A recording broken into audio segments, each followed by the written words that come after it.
But just some general information about poli-sci at SCU. It's under the College of Arts and Sciences, and its department office is located in Vardy Hall, specifically Vardy Hall 230. And it, of course, offers a Bachelor of Science. And the way the curriculum is set up is that it blends like theories, all the different concepts that you're learning about in the classroom with hands-on experience, and actually like getting out there into the community and sort of putting everything into practice. And it's also one of the biggest majors for the incoming class. So you're definitely going to find like a large community of political science majors or minors at SCU. And as for what you can do with the political science major or minor, there are many different tracks that you can go down. We just listed some of them here. There's government, so getting involved with policy analysis or being a staff assistant to an elected representative or legislative assistant or holding public office. Those are the ways to get in with it from a government side. There's also the nonprofit route, so being like an advocate or a policy researcher or a director or development officer for various organizations and groups. There's international affairs, it's like being a diplomat or an international non-governmental organization advisor. And then of course, there's the more private sector with being a consultant or a lobbyist for various groups and different types of people. There's of course also education. So, sort of taking the more like teacher route and being like a social studies teacher or government teacher, civics, all that type of stuff, the people who actually, teach you political science and, lead the classes. And there's also media, so being like a reporter, a radio host, covering different types of political events, there being like a writer, a social media manager. And then of course, there's law, a couple you mentioned wanting to be lawyers in the future. So political science definitely helps with that in achieving, practicing different types of law with like civil, immigration, corporate, environmental, health, etc. Yes. And then also, what can you get involved with pertaining to political science on campus? There's obviously like a various amount of clubs you could probably get involved in, and hopefully you'll get to explore those in the involvement fair in the first week of classes.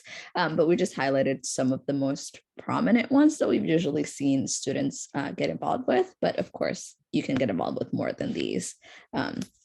If that's something that you wish.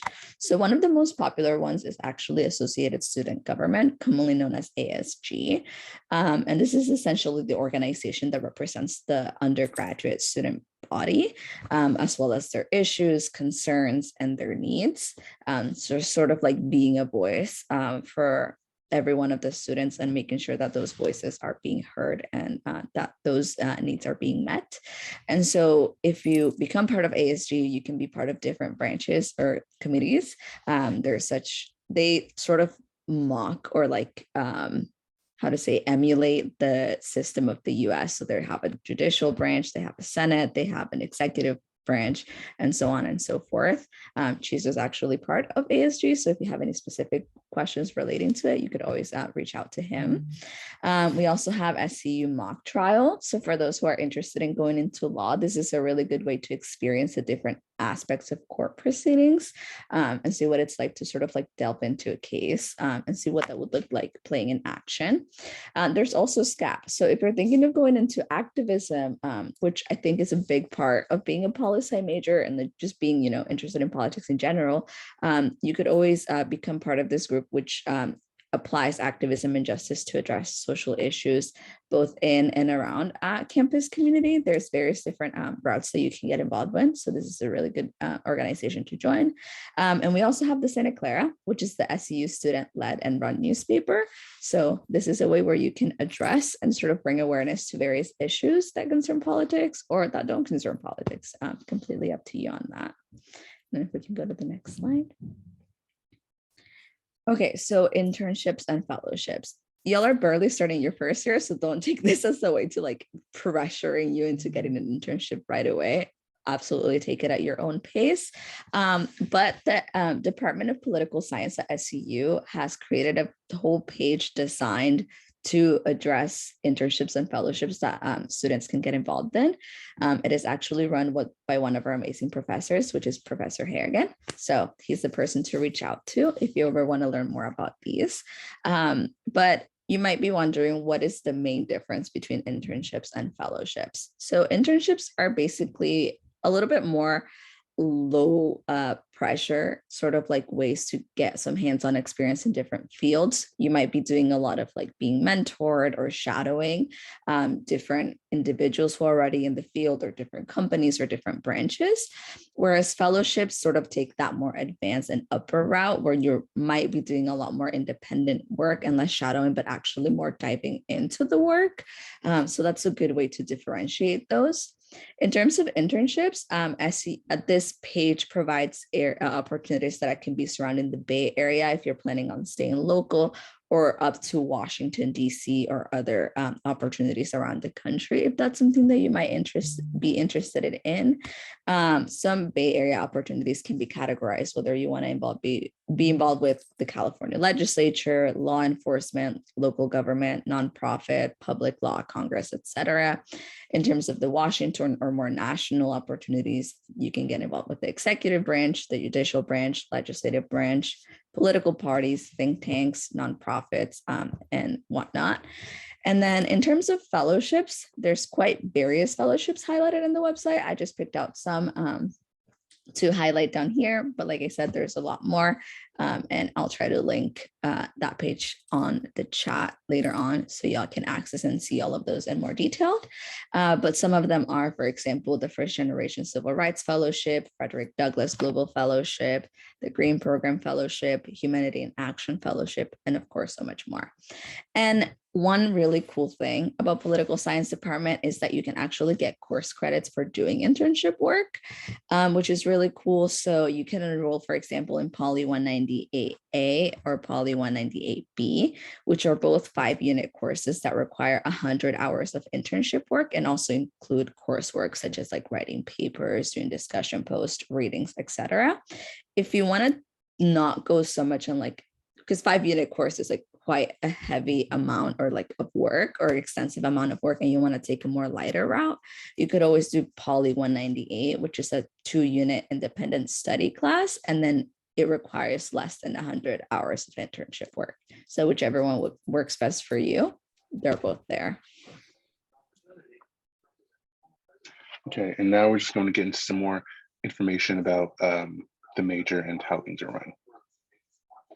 So for the major requirements, you can actually find a major requirements checklist just by going online on the poli-sci website for SCU, or just Googling SCU political science major requirements, and it'll show a PDF similar to this one that outlines all the different classes under the political science department, and it lets you know which ones you need to take for the major, or how many in addition to the core curriculum. And I know seeing like all the poli-sci classes in addition to the core curriculum can seem a bit overwhelming or stressful, but a common practice that SCU students use is called double dipping. And it's basically just taking classes that satisfy multiple requirements. And a lot of your poli-sci requirements will fulfill core like curriculum requirements. So it's a good way to sort of get out many things at the same time. And then as for advising, we have mandatory and peer advising. So mandatory advising occurs every April and May of each year. And that's basically when you meet with both a peer advisor and your department faculty advisor. It doesn't mean like both of them at the same time, but like you just have to meet with like each one individually. And this is extremely helpful because it allows you to answer questions regarding the major and minor, or more specific topics like course scheduling, 2 or 4 year plans, core major requirements. So that's sort of like where like double dipping comes in, pathway and ELSJ requirements, internships, and also just like extracurricular activities. So, you know, like again, like the internships and fellowships like Dayana mentioned, but also like the different clubs and organizations on campus too. And the reason this is mandatory is because you need to go to these meetings to be able to register for your fall classes in the upcoming year. And also, if you have just any questions regarding advising or just need help at any point throughout the school year, you can schedule an appointment. You can email Casey Robertson, who is the political science department manager. We put her email on the slide, so it's at crobertson2@scu.edu, or you can stop by the office in Varya Hall 230. Awesome. So now getting into the actual coursework of the political science major. So it ends up totaling to 13 courses. which of 6 are lower division courses, which might be the ones that you're going to encounter on your first year of college, just because a lot of the lower division requirements are also requirements to take upper division requirements. And so, like I said, they are 6. So we have Poly 1, which is Introduction to US Politics. This might feel a little similar to a government class that you might have taken in high school, but it essentially goes over what the US government looks like, the different definition or concepts that sort of help aid understand what politics looks like in the United States. Then we have Poly 2, which is Introduction to Comparative Politics, and it sort of seeks to compare and sort of see the differences and similarities between different types of governments. And you can apply that to different countries and nations and how they run. A democracy in, say, the United States might look different from a democracy, say, in Mexico, even though they're both under same concept. Then we also have Poly 25, which is Introduction to International Relations, so sort of looking at the way that different nations, governments interact with each other. And then we have Poly 30, which is Introduction to Political Philosophy. So what does political theory actually look like, and how can we apply it to like the way that things actually are? Then we have Poly 40, which is Politics of US Economic Policies. This class can actually also be satisfied, or this requirement can be satisfied if you're taking like an econ class. So that's something that you can look more into. I believe econ 1 and maybe econ 2 are the ones that satisfy this one as well. And then we have Poly 99, which is surrounding political science research. So if you're thinking of going into research in the future, this might be a good class to get started on that as well. Okay, in terms of upper division courses, which just make up the rest or the remaining 7 of the 13 courses that the political science major requires. So there are 5 fields within the political science major. There's applied quantitative methods, US politics, comparative politics, international relations, and political philosophy. And notice how each one of these sort of like connects to each one of the lower division courses. And so for these, you are required to take 1 course in 4 of the 5 fields above, which totals to 4 courses.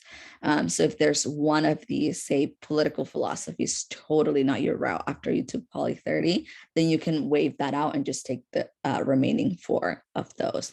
But maybe you like political philosophy, and then if you not like US politics, then you can like not take classes surrounding that specific field and then instead do on the other fields.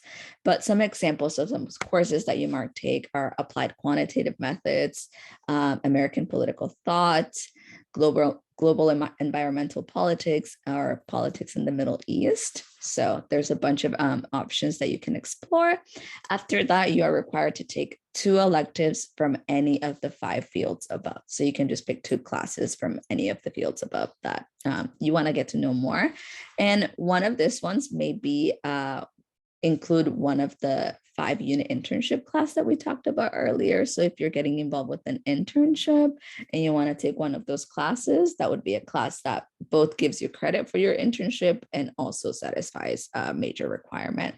And then lastly, you are required to take a senior seminar, which again is surrounded or concerns one of the 5 fields. So an example of those might be a seminar in international relations. So you get to pick on that one as well.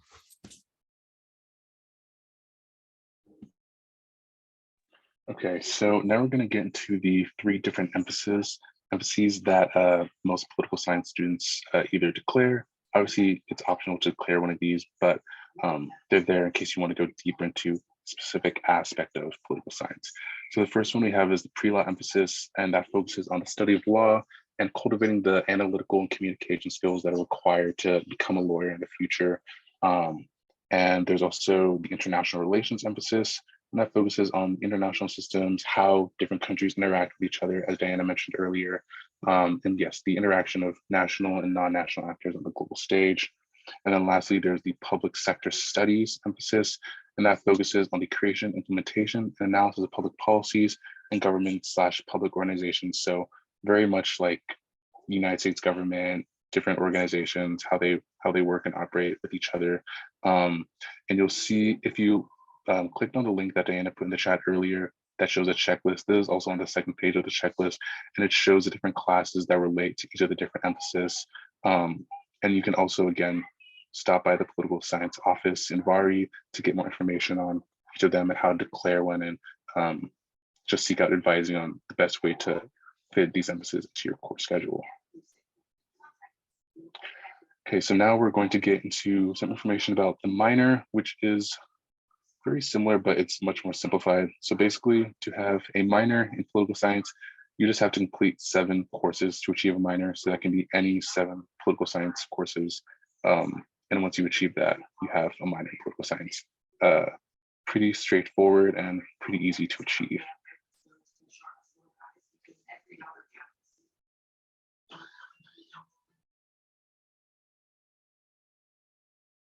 Oh my gosh, I was muted. I'm so sorry. So now to dive into the coursework of the minors, which like Chiso said, are a lot less than the actual major. Even though 13 courses for a major, it's honestly not a lot. So if you're looking for a major to double major in, poli-sci is a really good one to do so. But for the minor, you are required to take 3 lower division courses, and you can pick from the selected poli-sci classes that I put down there, which are very similar to the ones that we discussed for the poli-sci major. So you can just pick 3 of those, whichever one seemed the most interesting to you.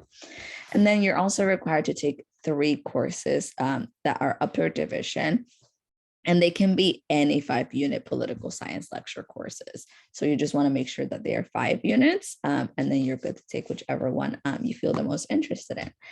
And then you will take an additional upper or lower division course that must be at least 4 units. So it can be one of the ones for lower division, or if there's an upper division one that you're more interested in, then you can do that. And that totals to 7 courses. So super simple.